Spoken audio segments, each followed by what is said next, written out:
कल्याणच्या ऐतिहासिक शेनाळे तलाव येथील श्रीरामांच्या महाआरतीला कल्याणकरांचा उत्स्फूर्त प्रतिसाद। कल्याणच्या रौप्य महोत्सवी हिंदू नववर्ष स्वागत यात्रेनिमित्त आयोजन। कल्याणच्या रौप्य महोत्सवी हिंदू नववर्ष स्वागत यात्रेनिमित्त शेनाळे तलाव परिसरात आयोजित प्रभू श्रीरामांच्या महाआरतीला उत्स्फूर्त प्रतिसाद मिळाल्याचं दिसून आलंय। इंडियन मेडिकल असोसिएशन, कल्याण संस्कृती मंच आणि इतर सामाजिक संस्थांच्या माध्यमातून कल्याणात 3 ठिकाणी या महाआरती घेण्यात आल्या।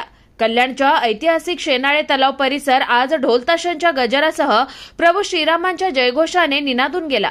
सुरुवातीला पंचजन्य ढोलताशा पथकाकडून लयबद्ध वादन, त्यानंतर मारुती स्तोत्र, श्रीराम रक्षा पठण करून मग श्री गणेश आणि श्रीरामांची आरती संपन्न झाली। यावेळी केंद्रीय पंचायत राज्यमंत्री आणि भिवंडी लोकसभेचे भाजप उमेदवार कपिल पाटील, आमदार किसन कथोरे, केडीएमचे आयुक्त डॉक्टर इंदुराणी जाखड, स्वागत यात्रा समन्वयक डॉक्टर प्रशांत पाटील, आयएमए कल्याण अध्यक्ष डॉक्टर सुरेखा इटकर, कल्याण संस्कृती मंचचे अॅडव्होकेट निशिकांत बुधकर यांच्यासह कल्याणातील अनेक प्रतिष्ठित नागरिक, व्यावसायिक मोठ्या संख्येने यावेळी उपस्थित होते।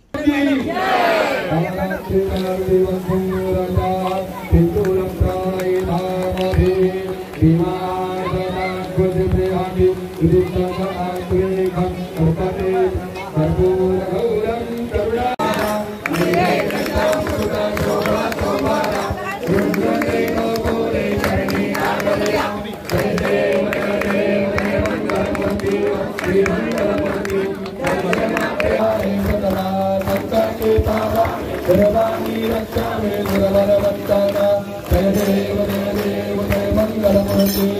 मंगलमूर्ति